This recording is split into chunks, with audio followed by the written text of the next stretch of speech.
ನಮಸ್ಕಾರ. Praise the lord Jesus.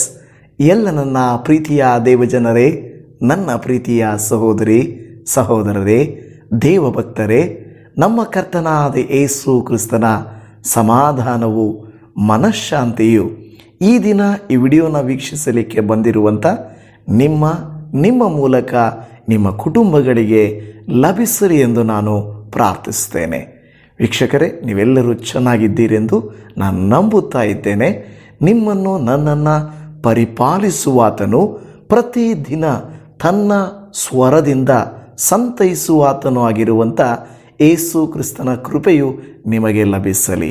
ದೇವಜನವೇ, ಅನೇಕ ಸಾರಿ ನಮ್ಮ ಮುಖವನ್ನು ಮನುಷ್ಯರಿಗೆ ತೋರಿಸಲಿಕ್ಕಾಗದೆ ಸಾಲಗಳಲ್ಲಿರುವಾಗ ನನ್ನ ಮುಖ ಹೇಗೆ ತೋರಿಸಲಿ ಎಂದು ಬಚ್ಚಿಟ್ಟುಕೊಳ್ಳುವಂಥ ಪರಿಸ್ಥಿತಿ ಬರುತ್ತದೆ. ಕೆಲವು ಸಾರಿ ಭಯಪಡುವಂಥ ಸ್ಥಿತಿಯು ಬರುತ್ತದೆ. ಶತ್ರುಗಳ ಭಯ, ಸಾಲದ ಭಯ, ಜೀವಿತದಲ್ಲಿ ಯಾವುದು ನಡೆಯುತ್ತಿಲ್ಲ, ಯಾವುದೂ ಆಗುತ್ತಿಲ್ಲ. ಅವರು ಕೇಳಿದರೆ ಏನಂತ ನಾನು ಹೇಳಲಿ, ಅವರು ಪ್ರಶ್ನಿಸುವಾಗ ಏನೆಂದು ಉತ್ತರಿಸಲಿ ಎಂದು ತಿಳಿಯದೆ ನಿಮ್ಮ ಮುಖವನ್ನು ಬಚ್ಚಿಟ್ಟುಕೊಂಡು ಈ ಒಂದು ದಿನದಲ್ಲಿ ಶಿಷ್ಯರು ಹೇಗೆ ಭಯಪಡುತ್ತಾ ಬಾಗಿಲುಗಳನ್ನು ಮುಚ್ಚಿಕೊಂಡು ಒಳಗಡೆ ತಾವೇ ಇದ್ದರೋ ಅದೇ ರೀತಿಯಲ್ಲಿ ನಿಮ್ಮ ಪರಿಸ್ಥಿತಿ ಇದ್ದಿರಬಹುದು, ಈಗಿರಬಹುದು, ಮುಂದೆ ಒಂದು ವೇಳೆ ಕೆಲವು ಸಾರಿ ಬರಬಹುದು. ಆದರೆ ಒಂದು ವಿಷಯ ಮಾತ್ರ ಜ್ಞಾಪಕ ಇಟ್ಟುಕೊಳ್ಳಿ, ನಿಮ್ಮ ಸ್ಥಿತಿ ಏನೇ ಇದ್ದರೂ, ನೀವು ಎಲ್ಲೇ ಇದ್ದರೂ ನಿಮ್ಮ ಜೊತೆಗೆ ಬರಲಿಕ್ಕೆ, ನಿಮ್ಮ ಮಧ್ಯದಲ್ಲಿ ನಿಂತುಕೊಳ್ಳಲಿಕ್ಕೆ, ನಿಮ್ಮನ್ನು ಧೈರ್ಯಪಡಿಸಲಿಕ್ಕೆ, ನಿಮ್ಮನ್ನು ಸಮಾಧಾನಪಡಿಸಲಿಕ್ಕೆ ಕರ್ತನಿಗೆ ಸಾಧ್ಯ ಇದೆ. ಹಲ್ಲೆಲೂಯಾ.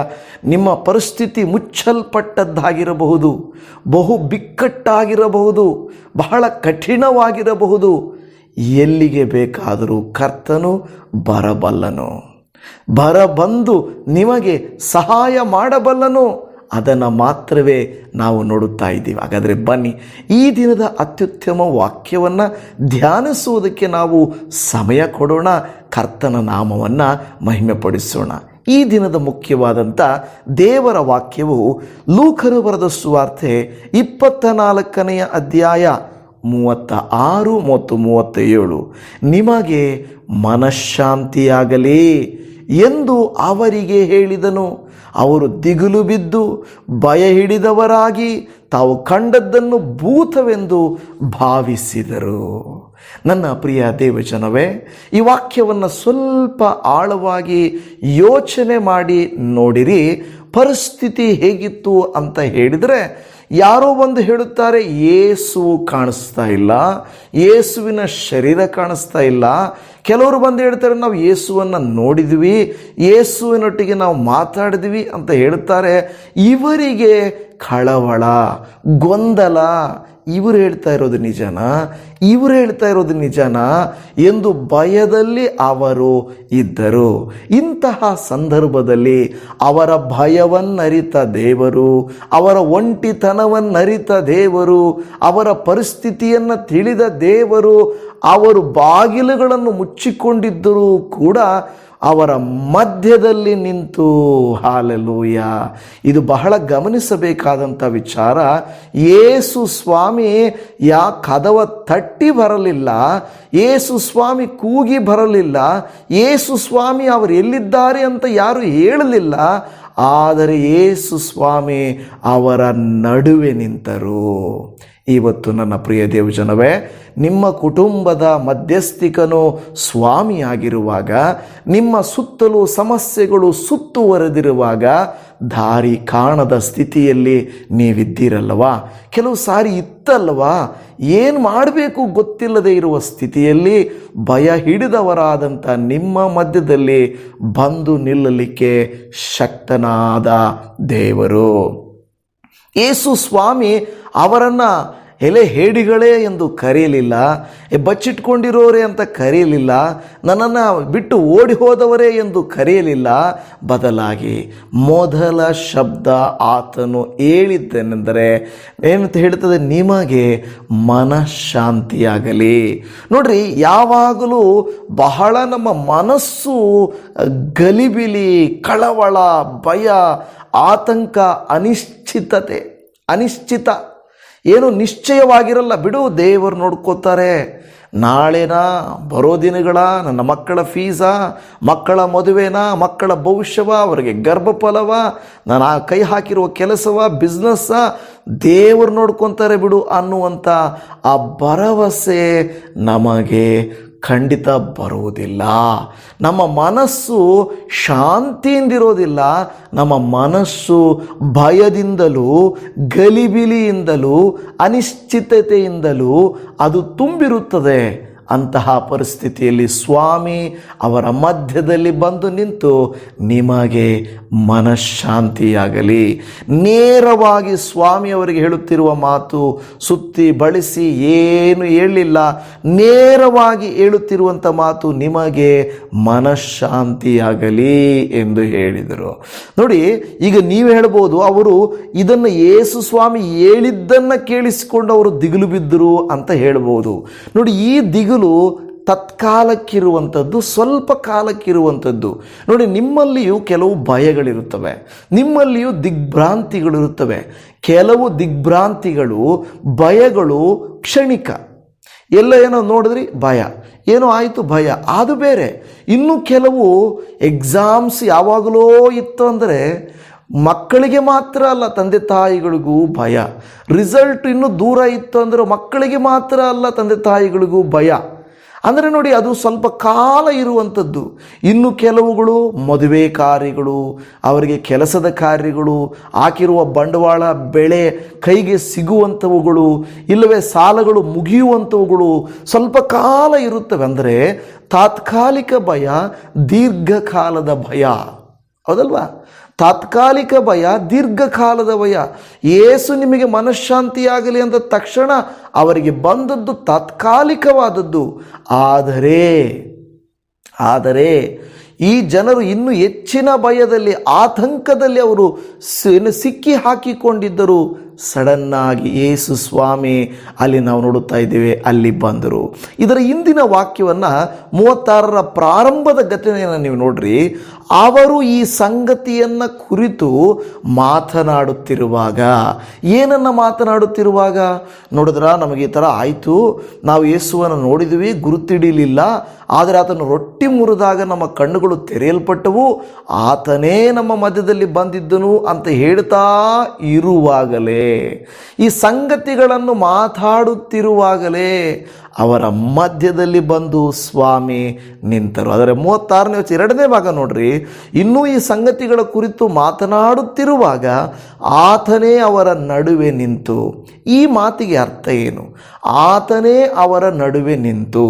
ನೀವು ಗಮನಿಸಿರಿ, ಕೆಲವರು ಹೇಳ್ತಾರೆ, ನಾನು ಯೇಸು ಸ್ವಾಮಿಯನ್ನು ಕನಸಲ್ಲಿ ನೋಡಿದೆ, ನಾನು ದೇವರನ್ನು ದರ್ಶನದಲ್ಲಿ ನೋಡಿದೆ, ನಾನು ದೇವರನ್ನು ಊಹಿಸಿಕೊಂಡೆ, ದೇವರು ಅಂದುಕೊಂಡೆ.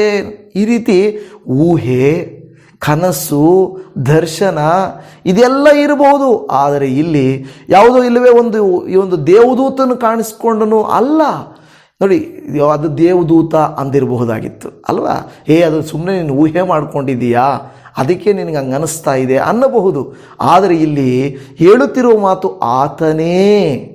ಆತನೇ ಅವರ ನಡುವೆ ಬಂದು ನಿಂತನು ಎಂದು ಹೇಳುತ್ತಾ ಇದೆ. ನನ್ನ ಪ್ರಿಯ ದೇವಜನವೇ, ದುಃಖದ ನಿಮಿತ್ತವಾಗಿ, ಸಂಶಯದ ನಿಮಿತ್ತವಾಗಿ, ನಿಮಗೆ ಡಿಸಪಾಯಿಂಟ್ ಆದ ನಿಮಿತ್ತವಾಗಿ, ನಿಮಗೆ ನೋವಿರುವುದರ ನಿಮಿತ್ತವಾಗಿ, ಸಾಲ ಇರುವುದರ ನಿಮಿತ್ತವಾಗಿ ನೀವು ಬಾಗಿಲುಗಳನ್ನು ಮುಚ್ಚಿಕೊಂಡು ಭಯದಿಂದಿದ್ದೀರಾ?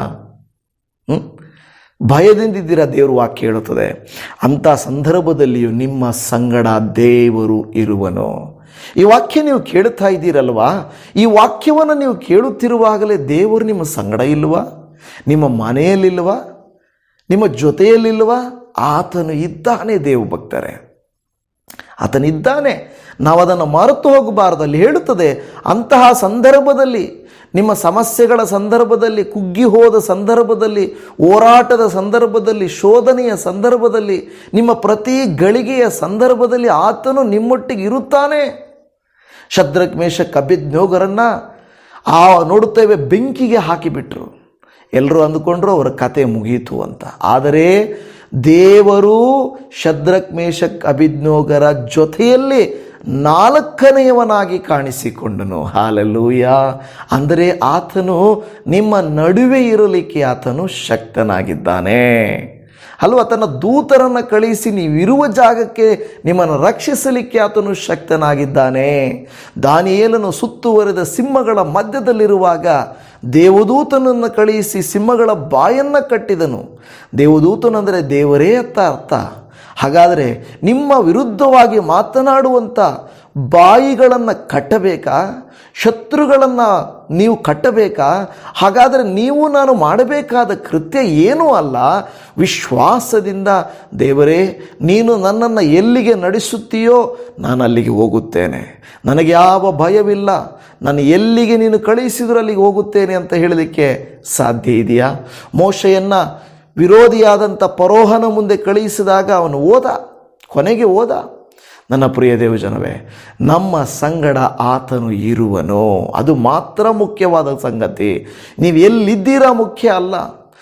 ಗುಡಿಸಲು ಮನೆ ಅಲ್ಲ, ಬಡ ಮನೆ ಅಲ್ಲ, ಕಷ್ಟದ ಮನೆ ಅಲ್ಲ, ಅನಾರೋಗ್ಯದ ಸ್ಥಿತಿ ಅಲ್ಲ. ಆತನು ಎಲ್ಲಿ ಬೇಕಾದರೂ ಬರಬಲ್ಲನು. ಪಾಪವನ್ನು ಬಿಟ್ಟು ಪ್ರೀತಿಸುವ ತನ್ನ ಭಕ್ತರಿಗಾಗಿ ಎಲ್ಲಿಗೆ ಬೇಕಾದರೂ ಬರಲಿಕ್ಕೆ ಆತನು ಶಕ್ತನಾಗಿದ್ದಾನೆ. ಹಲ್ಲೆಲೂಯ. ನನ್ನ ಪ್ರಿಯ ದೇವಜನವೇ, ವಾಕ್ಯವನ್ನು ಆಲಿಸುತ್ತಿರುವವರೇ, ನೋಡಿ ಎಷ್ಟು ಚೆನ್ನಾಗಿ ಹೇಳುತ್ತದೆ. ಯೇಸು ಸ್ವಾಮಿ ಬಂದು ಹೇಳುತ್ತಾ ಇರುವಂಥ ಆ ಒಂದು ನಿಮಗೆ ಮನಃಶಾಂತಿ ಆಗಲಿ ಅನ್ನೋದು ಬರೀ ನಮ್ಮ ಬಾಯಿ ಮಾತಿನಲ್ಲ, ಶಲೋಮ್ ಅನ್ನುವಂಥ ಮಾತು. ಆ ಶಲೋಮ್ ಅನ್ನುವಂಥ ಮಾತು ಒಂದು ಪರಿಪೂರ್ಣತೆಯನ್ನು, ಒಂದು ಸಮೃದ್ಧಿಯಾದಂಥ ಸಂತೋಷವನ್ನು, ಸಮಾಧಾನವನ್ನು ಮತ್ತು ಕಳೆದು ಹೋದ, ಬಿದ್ದು ಹೋದ, ಮುರಿದು ಹೋದ ಮನಃಶಾಂತಿಯನ್ನು ಮತ್ತೆ ಕಟ್ಟುವುದಕ್ಕಾಗಿ. ನಿಮಗೆ ಗೊತ್ತಲ್ವಾ, ಮಾನವರು ದೇವರೊಟ್ಟಿಗಿನ ಮನಃಶಾಂತಿಯನ್ನು ಕಳೆದುಕೊಂಡಿದ್ದರು. ಮನಃಶಾಂತಿಯೇ ಅವರಿಗಿರಲಿಲ್ಲ. ಆದರೆ ದೇವರ ವಾಕ್ಯ ಹೇಳುತ್ತದೆ ಆ ಮನಃಶಾಂತಿಯನ್ನು ಸ್ವಾಮಿ ನಮಗೆ ಕೊಡಲಿಕ್ಕೆ ಬಂದರು. ಮೊದಲೇ ಯೇಸು ಸ್ವಾಮಿ ಯೋಹಾನನು ಬರೆದ ಸುವಾರ್ತೆ 14ನೇ ಅಧ್ಯಾಯದ 27ನೇ ವಾಕ್ಯದಲ್ಲಿ, ಶಾಂತಿಯನ್ನು ನಿಮಗೆ ಬಿಟ್ಟು ಹೋಗುತ್ತೇನೆ, ನನ್ನಲ್ಲಿರುವಂಥ ಶಾಂತಿಯನ್ನು ನಿಮಗೆ ಕೊಡುತ್ತೇನೆ, ಲೋಕವು ಕೊಡುವ ರೀತಿಯಿಂದ ನಾನು ನಿಮಗೆ ಕೊಡುವುದಿಲ್ಲ, ನಿಮ್ಮ ಹೃದಯ ಕಳವಳಗೊಳ್ಳದಿರಲಿ, ಹೆದರದಿರಲಿ. ಯೇಸುಸ್ವಾಮಿ ಹೇಳುತ್ತಿರುವಂಥ ಮಾತು, ನಾನು ನಿಮಗೆ ಶಾಂತಿಯನ್ನು ಬಿಟ್ಟು ಹೋಗ್ತೇನೆ. ಎಂತಹ ಶಾಂತಿ! ಇವತ್ತು ಲೋಕದಲ್ಲಿ ಅನೇಕ ವಿಧವಾದ ಶಾಂತಿಗಳಿದ್ದಾವೆ, ಇಲ್ಲ ಅಂತಿಲ್ಲ. ಮನುಷ್ಯರ ಮುಂದೆ ನಾನು ಬಂದಿರೋದೇ ನಿಮಗೆ ಒಳ್ಳೆ ಆಡಳಿತ ಕೊಡಲಿಕ್ಕೆ, ನಾನು ಬಂದಿರೋದೇ ನಿಮಗೆ ಒಳ್ಳೆ ವಿದ್ಯಾಭ್ಯಾಸ ಕೊಡಲಿಕ್ಕೆ, ನಮ್ಮ ಉದ್ದೇಶನೇ ಇದು ಅಂತ ಹೇಳ್ಬೋದು. ಆದರೆ ಹಿಂದುಗಡೆ ದುರುದ್ದೇಶವನ್ನು ಇಟ್ಟುಕೊಂಡಿರುವಂಥವರು ಇರ್ತಾರೆ. ಯೇಸು ಸ್ವಾಮಿ ಯಾವ ದುರುದ್ದೇಶವೂ ಇಟ್ಟುಕೊಳ್ಳಲಿಲ್ಲ. ಬದಲಾಗಿ ಕಳವಳಗೊಂಡ, ಭಯಗೊಂಡ, ಒಂಟಿಯಾಗಿದ್ದಂಥ, ಅನಿಶ್ಚಿತತೆಯಲ್ಲಿದ್ದಂಥವರಿಗೆ ನನ್ನ ಮನಃಶಾಂತಿಯನ್ನು ನಿಮಗೆ ಕೊಡುತ್ತೇನೆ. ಇವತ್ತು ಲೋಕದಲ್ಲಿ ಅನೇಕರು ಅಂದುಕೊಳ್ಳುತ್ತಾರೆ, ಅಯ್ಯೋ ನನಗೆ ತುಂಬ ಟೆನ್ಷನ್ ಅಯ್ಯ, ಮನೆಯಲ್ಲಿ ಹೆಂಡತಿ ಕಾಟ, ಮಕ್ಕಳ ಕಾಟ, ಸಾಲದ ಸಮಸ್ಯೆ, ಕೆಲಸದಲ್ಲಿ ಒತ್ತಡ, ಅದಕ್ಕೆ ನಾನು ಕುಡಿದಾಗ ನನಗೆ ಮನಸ್ಸಿಗೆ ಶಾಂತಿ, ಸಮಾಧಾನವಾಗಿರ್ತದೆ. ಮುಗಿದು ಬಿಡುತ್ತದೆ. ಹಾಗಾದರೆ ಮುಗಿಯಲ್ಲ. ಆ ತತ್ಕಾಲಕ್ಕೆ ನಿನಗೆ ಮನಃಶಾಂತಿ ಬಂದಂಗೆ ಅನಿಸಿರಬಹುದು, ಆದರೆ ಮತ್ತೆ ಅದನ್ನು ಎದುರಿಸಬೇಕು. ಆದರೆ ದೇವರು ಹೇಳ್ತಾನೆ, ನೀನು ಶತ್ರುಗಳನ್ನು ಎದುರಿಸಬೇಕಾದರೂ, ಸಮಸ್ಯೆಗಳನ್ನು ಎದುರಿಸಬೇಕಾದರೂ ಲೋಕ ಕೊಡುವ ಮನಃಶಾಂತಿಯನ್ನಲ್ಲ, ನಾನು ಕೊಡುವ ಮನಃಶಾಂತಿಯನ್ನು ಎದುರಿಸು, ತೆಗೆದುಕೋ. ಯೇಸು ಸ್ವಾಮಿ ಶತ್ರುಗಳ ಮುಂದೆ ಭಯಪಡ್ತೀಯ ಯಾಕೆ? ಹೋಗು. ಸುಳ್ಳು ಯಾಕೆ ಹೇಳ್ತೀಯ? ಸತ್ಯವನ್ನೇ ಹೇಳು. ನೀನು ಯಾಕೆ ಹಂಗೆ ಅಂದ್ಕೊಳ್ತೀಯ? ಹೇಳು, ಇರೋದಿದ್ದಂಗೆ ಹೇಳು. ಸುಳ್ಳು ಹೇಳ್ಬೇಡ, ಮೋಸ ಮಾಡಬೇಡ, ವಂಚನೆ ಮಾಡಬೇಡ, ಇದ್ದದ್ದು ಇದ್ದ ಹಾಗೆ ಹೇಳು. ಒಪ್ಪಿಕೊಂಡ್ರೆ ಒಪ್ಪಿಕೊಳ್ಳಲಿ, ಬಿಟ್ಟರೆ ಬಿಡಲಿ. ಆದರೆ ಮತ್ತೆ ನಿನಗೆ ಭಯವಿಲ್ಲ, ಅಯ್ಯೋ ನಾನು ಸುಳ್ಳು ಹೇಳಿಬಿಟ್ಟೆ, ಅಯ್ಯೋ ನಾನು ಮೋಸ ಮಾಡಿಬಿಟ್ಟೆ, ಇದ್ಯಾವುದು ಇರುವುದಿಲ್ಲ. ದೇವರು ಹೇಳ್ತಾನೆ, ಅದಕ್ಕೆ ನನ್ನ ಮನಃಶಾಂತಿಯನ್ನು ನಿಮಗೆ ನಾನು ಕೊಟ್ಟು ಹೋಗುತ್ತೇನೆ. ಮತ್ತು ದೇವರ ಮನುಷ್ಯರಾದಂಥ ನಮ್ಮ ಮಧ್ಯದಲ್ಲಿ ಕೆಟ್ಟು ಹೋಗಿದ್ದಂಥ ಮನಃಶಾಂತಿಯನ್ನು ದೇವರು ಸರಿಪಡಿಸುವುದಕ್ಕಾಗಿ ಭುವಿಗೆ ಬಂದನು. ಹೌದು, ದೇವರೊಟ್ಟಿಗಿನ ಮನಃಶಾಂತಿ ನಾವು ಕೆಡಿಸ್ಕೊಂಡಿದ್ದೆವು. ನಮ್ಮ ಮನಸ್ಸಿನ ಶಾಂತಿಯನ್ನು ಕೆಡಿಸುವುದೇ ಸೈತಾನನ ಕೆಲಸ. ಕುಟುಂಬಗಳಲ್ಲಿ ಉಳಿ ಹಿಂಡುವುದೇ ಸೈತಾನನ ಕೆಲಸ. ನಮ್ಮ ವೈಯಕ್ತಿಕ ಜೀವಿತಗಳಲ್ಲಿ ಭಯವನ್ನು ತರಿಸುವುದೇ ಅವನ ಕೆಲಸ. ನಾವು ನಿದ್ದೆ ಮಾಡೋಕ್ಕೆ ಸ್ಫೂರ್ತಿ ಮನಃಶಾಂತಿಯಿಂದ ನಿದ್ದೆ ಮಾಡೋಕ್ಕಾಗಲ್ಲ, ಮನಃಶಾಂತಿಯಿಂದ ಊಟ ಮಾಡೋಕ್ಕಾಗಲ್ಲ, ಮನಃಶಾಂತಿಯಿಂದ ಯಾವುದನ್ನು ಬಿಸ್ನೆಸ್ ಮಾಡೋಕ್ಕಾಗಲ್ಲ, ಕೆಲಸ ಮಾಡೋಕ್ಕಾಗಲ್ಲ, ಪ್ರಯಾಣ ಮಾಡೋಕ್ಕಾಗಲ್ಲ. ಮನಃಶಾಂತಿ ಕೆಡಿಸುವ ಕಾರ್ಯಗಳು, ಅಯ್ಯೋ ನಾನು ಎಷ್ಟು ಪ್ರಯತ್ನ ಮಾಡ್ತೇನೆ, ಚೆನ್ನಾಗಿರಬೇಕು ಅದೆಲ್ಲ ಯೋಚನೆ ಮಾಡಬಾರ್ದು, ಮನಃಶಾಂತಿಯಿಂದಿರಬೇಕು ಅಂತ ಯೋಚಿಸ್ತೇನೆ, ಆದರೆ ನನ್ನಿಂದ ಆಗೋದಿಲ್ಲ. ಯಾಕೆಂದರೆ ಸೈತಾನನು ತೋರಿಸುವ ಆ ಕಾರ್ಯಗಳು ನಮ್ಮನ್ನು ಬಲಹೀನಗೊಳಿಸುತ್ತವೆ. ನನ್ನ ಸಹೋದರಿ ಸಹೋದರರೇ, ಇವತ್ತು ಮನಃಶಾಂತಿ ಇಲ್ಲದೆ ಇದ್ದೀರಾ? ಮನೆಯಲ್ಲಿನ ಪರಿಸ್ಥಿತಿ, ನಿಮ್ಮ ವೈಯಕ್ತಿಕ ಜೀವಿತದ ಪರಿಸ್ಥಿತಿ ನಿಮ್ಮ ಮನಃಶಾಂತಿಯನ್ನು ಕೆಡಿಸಿ ಭಯಪಟ್ಟು ಬಚ್ಚಿಟ್ಕೊಂಡಿದ್ದೀರಾ? ದೇವರು ಹೇಳ್ತಾನೆ, ನೀನು ಬಚ್ಚಿಟ್ಟುಕೊಳ್ಳುವ ಸ್ಥಳದಲ್ಲಿ ನಾನಿರುತ್ತೇನೆ. ದಾವೀದನು ಮಹಾರಾಜನು ಹೇಳುತ್ತಾನೆ, ಸ್ವಾಮಿ ನೀನಿಲ್ಲದೇ ಇರುವಂಥ ಸ್ಥಳ ಯಾವುದು?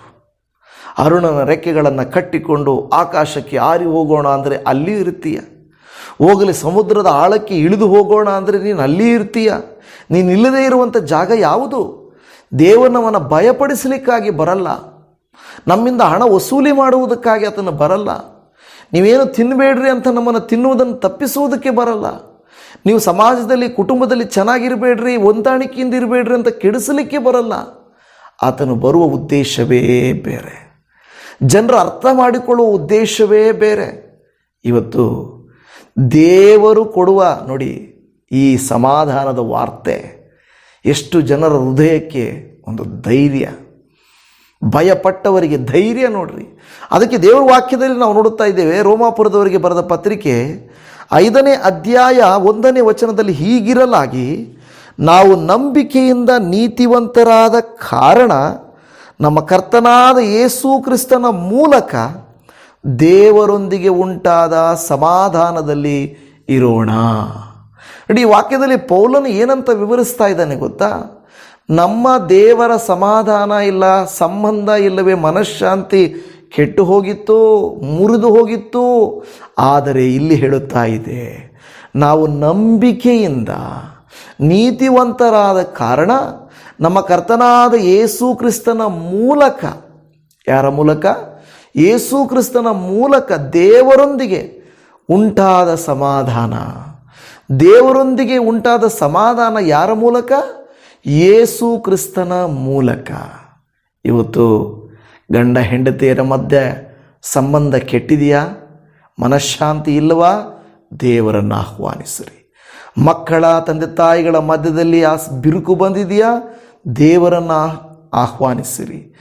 ಯಾವುದೇ ವಿಶ್ವಾಸಿ ಸೇವಕರು ಯಾವುದೇ ಕೆಲಸ ಮಾಡುವ ಜಾಗದಲ್ಲಿ ಒಂದು ಬಿರುಕು ಬಿಟ್ಟು ನಿಮಗೆ ಮನಃಶಾಂತಿ ಇಲ್ಲದೆ ಅವ್ರ ಮುಖ ನೋಡೋಕ್ಕಾಗಲ್ಲ, ಆ ಮುಖ ಹೋಗದಿರೋಕ್ಕಾಗಲ್ಲ.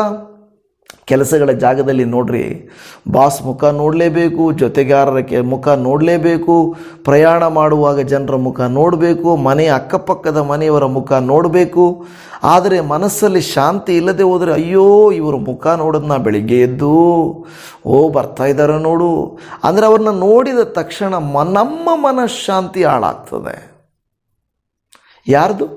ನಮ್ಮ ಮನಃಶಾಂತಿ ಹಾಳಾಗುತ್ತೆ, ಅವ್ರದ್ದಲ್ಲ. ಅವ್ರದ್ದು ಹೋಗ್ಬೋದು, ಆದರೆ ನಮ್ಮ ಮನಃಶಾಂತಿ ಹಾಳಾಗುತ್ತೆ. ದೇವರು ಹೇಳ್ತಾನೆ, ಹಾಗಾದರೆ ನಿನ್ನ ಶತ್ರುವಿನ ತಲೆಯ ಮೇಲೆ ಕೆಂಡಗಳು ಸುರಿಯುವಂತೆ ಮಾಡಬೇಕು. ಏನಂದರೆ ನೀನು ಒಳ್ಳೆಯದನ್ನು ಮಾಡಬೇಕು, ಕ್ಷಮಿಸಬೇಕು, ತಾಳ್ಮೆಯಿಂದಿರಬೇಕು, ಸಮಾಧಾನದಿಂದಿರಬೇಕು. ಇದನ್ನು ನೋಡಿದ ಶತ್ರು ನಿನ್ನನ್ನು ನೋಡುವುದಕ್ಕೆ ನಾಚಿಕೆಗೊಳ್ತಾನೆ ನೋಡಿ. ಅದು ಬಹಳ ಮುಖ್ಯ ಕಾರ್ಯ. ಇವತ್ತು ಯಾವುದೋ ಒಂದು ವಿಷಯಕ್ಕಾಗಿ ನೀವು ಮನಃಶಾಂತಿಯಿಂದ ಇಲ್ಲದೇ ಇದ್ದೀರಲ್ವ? ಯಾವುದೋ ಕಾರಣ. ಆ ಮನಃಶಾಂತಿ ಇಲ್ಲದೇ ಇರೋದನ್ನು ನೀವು ಟ್ರೀಟ್ಮೆಂಟ್ ಮಾಡಬೇಕು. ದೇವರೇ ನನಗೆ ಹೇಳ್ಕೊಡಪ್ಪ, ಈ ಮನಃಶಾಂತಿ ಇಲ್ಲದೇ ಇರುವಂಥ ಸ್ಥಿತಿಯಿಂದ ನಾನು ಹೊರಗೆ ಬರುವುದು ಹೇಗೆ? ನಾನು ಹೊರಗೆ ಬರುವುದು ಹೇಗೆ ನನಗೆ ಕಲಿಸಿಕೊಡು ದೇವರೇ. ದೇವರು ನಿಮಗೆ ಕಲಿಸಿಕೊಡುತ್ತಾರೆ. ಇಲ್ಲಿ ಹೇಳ್ತದೆ, ದೇವರ ಮತ್ತು ನಮ್ಮ ಮಧ್ಯದಲ್ಲಿ ಉಂಟಾದಂಥ ಅಸಮಾಧಾನವನ್ನು, ಮನಃಶಾಂತಿ ಇಲ್ಲದೇ ಇರುವಂಥವರನ್ನು ಇಲ್ಲಿ ನೋಡ್ತಾ ಇದ್ದೇವೆ. ಆತನು ಯೇಸು ಸ್ವಾಮಿ ಹೊಂದಾಣಿಕೆ ಮಾಡಿದರು. ಇವತ್ತು ಯಾವುದೋ ಕೆಲವು ಕಾರ್ಯಗಳು ನಮ್ಮ ಜೀವಿತದಲ್ಲಿ ಇದೇ ರೀತಿಯಾಗಿ ನಮ್ಮನ್ನು ಬಹಳ ದುಃಖಕ್ಕೆ ಒಳಪಡಿಸುತ್ತಿದ್ದರೆ, ನೀವು ನಾನು ದೇವರಲ್ಲಿ ಪ್ರಾರ್ಥಿಸಿ, ದೇವರೇ ನನಗೆ ಸಹಾಯ ಮಾಡಪ್ಪ, ನನಗೆ ಉಪಕಾರ ಮಾಡು ಎಂದು ನಾವು ಕೇಳುವಂಥವರಾಗಿರಬೇಕು. ಆತನು ಖಂಡಿತ ನಿಮಗೂ ನನಗೂ ಉಪಕಾರ ಮಾಡ್ತಾನೆ. ನಾನು ಬೇಡುವುದೇನೆಂದರೆ, ನಿಮ್ಮ ಕಠಿಣ, ನಿಮ್ಮ ಕೆಟ್ಟ, ನಿಮ್ಮ ಸಾಲದ, ನಿಮ್ಮ ಪರಿಸ್ಥಿತಿಯ ಮಧ್ಯದಲ್ಲಿ ಯೇಸು ಸ್ವಾಮಿ ನಿಂತುಕೊಳ್ಳಲಿ, ನಿಮಗೆ ಉಪಕಾರ ಮಾಡಲಿ ಎಂಬುದಾಗಿ ನಾನು ಬೇಡಿಕೊಳ್ಳುತ್ತೇನೆ. ಫಿಲಿಪ್ಪಿಯವರಿಗೆ ಬರೆದ ಪತ್ರಿಕೆ ಅದರ 4ನೇ ಅಧ್ಯಾಯದ 7ನೇ ವಾಕ್ಯವನ್ನು ನೋಡುವಾಗ, ಆಗ ಎಲ್ಲ ಗ್ರಹಿಕೆಯನ್ನು ಮೀರುವ ದೇವ ಶಾಂತಿಯು ನಿಮ್ಮ ಹೃದಯಗಳನ್ನು, ಯೋಚನೆಗಳನ್ನು ಕ್ರಿಸ್ತ ಯೇಸುವಿನಲ್ಲಿ ಕಾಯುವುದು. ಏನಂತ ಹೇಳ್ತಾ ಇದೆ? ಎಲ್ಲ ಗ್ರಹಿಕೆಯನ್ನು ಮೀರುವ ದೇವಶಾಂತಿ. ಊಹೆ ಮಾಡ್ಕೊಳ್ಳೋಕ್ಕಾಗಲ್ಲ, ಅದನ್ನು ಅರ್ಥ ಮಾಡ್ಕೊಳ್ಳೋಕ್ಕಾಗಲ್ಲ. ಅಂಥ ದೇವರ ಶಾಂತಿಯು ಏನು ಮಾಡುತ್ತಂತೆ? ನಿಮ್ಮ ಹೃದಯಗಳನ್ನು, ಯೋಚನೆಗಳನ್ನು ಕ್ರಿಸ್ತ ಯೇಸುವಿನಲ್ಲಿ ಕಾಯುವುದು. ನಿಮಗೂ ನನಗೂ ಮನಃಶಾಂತಿ ಬೇಕಂದರೆ ಈ ಲೋಕದಲ್ಲಿ ಹಣದಿಂದಲೋ, ಕೆಲಸದಿಂದಲೋ, ವ್ಯಕ್ತಿಯಿಂದಲೋ, ಸಂಧಾನದಿಂದಲೋ, ಯಾವುದರಿಂದಲೂ ಬರಲ್ಲ. ಯೇಸು ಸ್ವಾಮಿಯಿಂದ. ಸ್ವಾಮಿ, ಕಳವಳಗೊಂಡ ಈ ಹೃದಯಕ್ಕೆ ನೀನು ಬಾಪ, ಭಯಗೊಂಡ ಈ ಹೃದಯಕ್ಕೆ ನೀನು ಬಾಪ, ಬಲಹೀನತೆಯಿಂದಿರುವಂಥ ನನ್ನೊಟ್ಟಿಗೆ ನೀನು ಬಾಪ. ರೋಗಗಳಿಂದ ಬಾಧಿಸಲ್ಪಟ್ಟಿದ್ದೇನೆ, ಶತ್ರುಗಳಿಂದ ಭಯಪಡಿಸಲ್ಪಟ್ಟಿದ್ದೇನೆ, ನೀನು ನನ್ನೊಟ್ಟಿಗೆ ಬಾಪ. ನನಗೆ ಮನಃಶಾಂತಿ ಕೊಡಪ್ಪ. ಮನಸ್ಸಿನಲ್ಲಿ ಗೊಂದಲ, ಮನಸ್ಸಿನಲ್ಲಿ ಅಸಮಾಧಾನ, ಮನಸ್ಸಿನಲ್ಲಿ ಬೇಸರ, ಮನಸ್ಸಿನಲ್ಲಿ ತೃಪ್ತಿ ಇಲ್ಲ, ಮನಸ್ಸಿನಲ್ಲಿ ಆತ್ಮೀಕತೆ ಇಲ್ಲ, ಒಂದು ಕೊರತೆ, ಒಂದು ಕಣ್ಣೀರು ನನ್ನ ಹೃದಯದಲ್ಲಿ ಬಾಪ. ನನ್ನನ್ನು ರೂಪಾಂತರ ಪಡಿಸಯ್ಯ, ನನ್ನನ್ನು ಮಾರ್ಪಡಿಸಯ್ಯ ಎಂದು ನೀವು ನಾನು ಬೇಡಿಕೊಳ್ಳುವುದಾದರೆ, ಅಪ್ಪ ತಂದೆ ಇದ್ದಾರಲ್ಲವ, ಅವರೇ ಎಲ್ಲವನ್ನೂ ನೋಡಿಕೊಳ್ಳುವರು.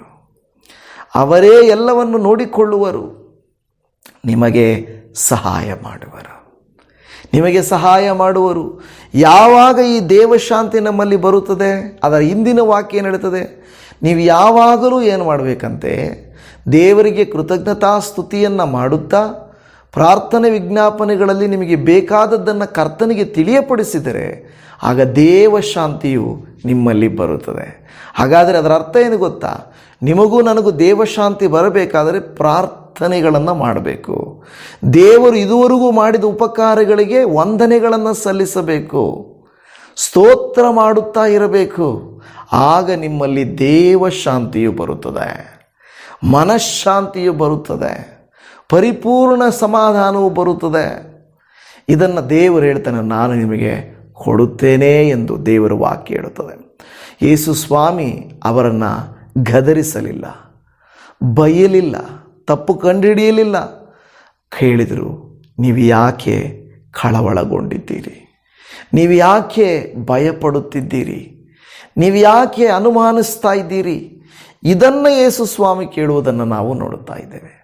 ಲೂಕನ ಬರೆದ ಸುವಾರ್ತೆ 24ನೇ ಅಧ್ಯಾಯ 38 ಮತ್ತು 39ನೇ ವಾಕ್ಯದಲ್ಲಿ ಆತನು ಅವರಿಗೆ, ಯಾಕೆ ಕಳವಳಗೊಳ್ಳುತ್ತೀರಿ?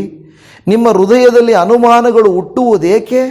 ನನ್ನ ಕೈಗಳನ್ನು ನನ್ನ ಕಾಲುಗಳನ್ನು ನೋಡಿರಿ, ನಾನೇ ಅಲ್ಲವೇ? ನನ್ನನ್ನು ಮುಟ್ಟಿ ನೋಡಿರಿ ಎಂದು ಹೇಳಿದನು. ದಯೆಯಿಂದ, ಪ್ರೀತಿಯಿಂದ ಕೇವಲ ನಂಬುವುದಲ್ಲ, ಕಾರ್ಯರೂಪಕ್ಕೆ ಹೇಳ್ತಾ ಇದ್ದಾರೆ. ಮೊದಲನೇದಾಗಿ ಹೇಳ್ತಾ ಇದ್ದಾರೆ, ಯಾಕೆ ಕಳವಳಗೊಳ್ಳುತ್ತೀರಿ? Why are you so troubled? ನಾನು ನಿಮ್ಮನ್ನು ನೇರವಾಗಿ ಒಂದು ಈ ಪ್ರಶ್ನೆ ಕೇಳ್ತಾ ಇದ್ದೇನೆ. ನನಗೂ ನಿಮಗೂ ಯೇಸು ಸ್ವಾಮಿ ಇವತ್ತು ಕೇಳುತ್ತಿರುವಂಥ ಮಾತು, why are you so troubled? ಯಾಕೆ ಕಳವಳಗೊಳ್ಳುತ್ತೀರಿ? ಯಾಕೆ ಕಳವಳಗೊಳ್ಳುತ್ತೀರಿ?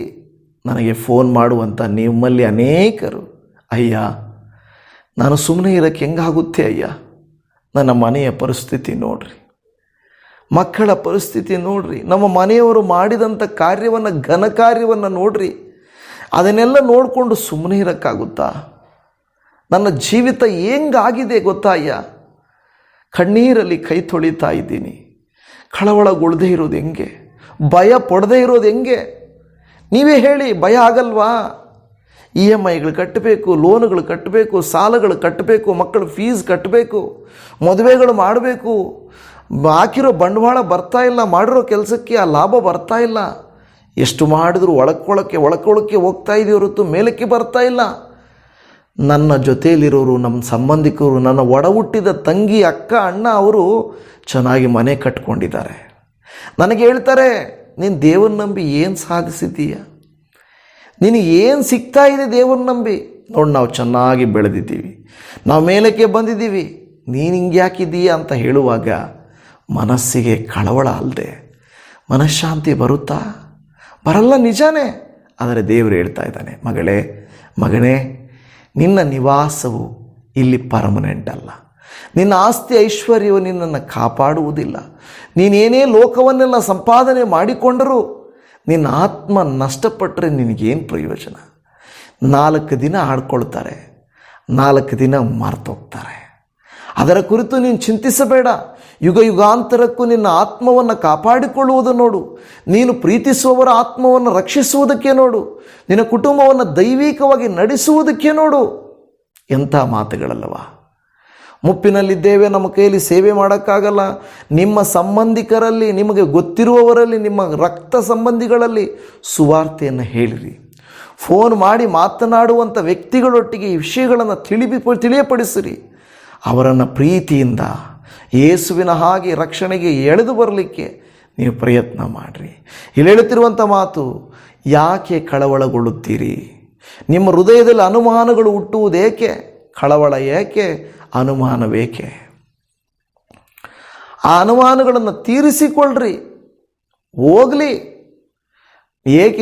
ಯಾವ ರೀತಿ? ನನ್ನ ಕೈಗಳನ್ನು, ನನ್ನ ಕಾಲುಗಳನ್ನು ನೋಡಿರಿ, ನಾನೇ ಅಲ್ಲವೇ? ನನ್ನನ್ನು ಮುಟ್ಟಿ ನೋಡಿರಿ. ಇವತ್ತು ನಮಗೆ ಮುಟ್ಟಿ ನೋಡುವುದಕ್ಕೂ, ತೋಮನ ಹಾಗೆ ಇವರ ಹಾಗೆ ಬೆರಳುಗಳನ್ನು ತೆಗೆದು ಆ ಒಂದು ಬೊಕ್ಕೆಗಳಲ್ಲಿ ಹಾಕೋದಕ್ಕೆ, ಹೋಲ್ಸಲ್ಲಿ ಹಾಕೋದಕ್ಕೆ ನಮಗೆ ಅವಕಾಶ ಇಲ್ಲದೇ ಇರಬಹುದು. ಆದರೆ ದೇವರು ಹೇಳ್ತಾನೆ, ನೋಡಿ ನಂಬದವನಿಗಿಂತ ನೋಡದೆ ನಂಬಿದವನು ಧನ್ಯನು. ಮನಃಶಾಂತಿ ಇಲ್ಲದೆ ಇದ್ದೀರಾ ಸಹೋದರಿ, ಸಹೋದರ? ಮನಃಶಾಂತಿನೇ ಇಲ್ಲಪ್ಪ ಅಂತ ಇದ್ದೀರಾ? ದಯಮಾಡಿ ಸಹಿಸಿಕೊಳ್ರಿ. ಯೇಸು ಸ್ವಾಮಿಯನ್ನು ಕೇಳ್ರಿ. ನನ್ನಲ್ಲಿರುವ ಶಾಂತಿಯನ್ನು ನಿಮಗೆ ಬಿಟ್ಟು ಹೋಗುತ್ತೇನೆ ಎಂದು ಹೇಳಿದ್ದಾರೆ. ಅಪ್ಪ, ನನಗೆ ಆ ಶಾಂತಿಯನ್ನು ಕೊಡಪ್ಪ, ನನಗೆ ಆ ಮನಃಶಾಂತಿಯನ್ನು ಕೊಡಪ್ಪ ಎಂದು ಕೇಳಿದರೆ ಆತನು ಕೊಡದೇ ಇರುವನೇ. ಆತನು ನಿಮಗೆ ಸಹಾಯ ಮಾಡುವನು. ನಮ್ಮ ಕಣ್ಣುಗಳನ್ನು ಮುಚ್ಚೋಣ, ನಾವು ಕರ್ತನಲ್ಲಿ ಬೇಡಿಕೊಳ್ಳೋಣ. ಅಪ್ಪ ದೇವರೇ, ಯಾವುದೋ ಒಂದು ಕಾರ್ಯ ನಮ್ಮ ಮನಸ್ಸನ್ನು ಕಳವಳಗೊಳಿಸುತ್ತಾ ಇದೆ, ನಮ್ಮನ್ನು ದುಃಖಪಡಿಸುತ್ತಾ ಇದೆ, ಬಾಧೆಪಡಿಸುತ್ತಾ ಇದೆ. ಆದರೆ ನೀವು ಎಷ್ಟೋ ಜನರ ಜೀವಿತದಲ್ಲಿದ್ದಂಥ ಕಳವಳಗಳನ್ನು, ಭಯಗಳನ್ನು, ನಿಂದೆಗಳನ್ನು, ನೋವುಗಳನ್ನು ಮಾರ್ಪಡಿಸಿದ್ದೀರಲ್ಲವೇ? ನಮಗೂ ನೀವು ಸಹಾಯ ಮಾಡಲಿಕ್ಕೆ ಶಕ್ತರಾಗಿದ್ದೀರಲ್ಲವೇ? ಅಪ್ಪ ಯೇಸುವೇ, ಕರ್ತನೇ, ದೇವರೇ ಎಂದು ಕೂಗುತ್ತಾ ಮಕ್ಕಳ ನಿಮಿತ್ತ, ಮನೆಯವರ ನಿಮಿತ್ತ, ಕೆಲಸದ ನಿಮಿತ್ತ, ಭವಿಷ್ಯದ ನಿಮಿತ್ತ, ಆರೋಗ್ಯದ ನಿಮಿತ್ತ ತಲೆ ಎತ್ತಲಿಕ್ಕಾಗದೇ ಇರುವ ಸ್ಥಿತಿಯಲ್ಲಿರುವಂಥ ದೇವಭಕ್ತರನ್ನು ನಿನ್ನ ಕೈಗೆ ನಾನು ಒಪ್ಪಿಸಿಕೊಡುತ್ತಾ ಇದ್ದೇನೆ. ದಯಮಾಡಿ ಕನಿಕರಿಸು ರಾಜ, ದಯಮಾಡಿ ಉತ್ತರಿಸು ದೇವ, ದಯಮಾಡಿ ಇವರ ಮನಃಶಾಂತಿಯನ್ನು ಹೆಚ್ಚಿಸು ದೇವ. ಲೋಕದ ರೀತಿಯಾದ, ಲೋಕವು ಕೊಡುವ ಮನಃಶಾಂತಿ ಅಲ್ಲ, ನೀವು ಕೊಡುವ ಮನಃಶಾಂತಿಯಪ್ಪ. ಕರ್ತನೇ, ಎಷ್ಟೋ ಜನಕ್ಕೆ ಮನಃಶಾಂತಿ ಕೊಟ್ಟಿದ್ದೀರಾ, ಸ್ತೋತ್ರ.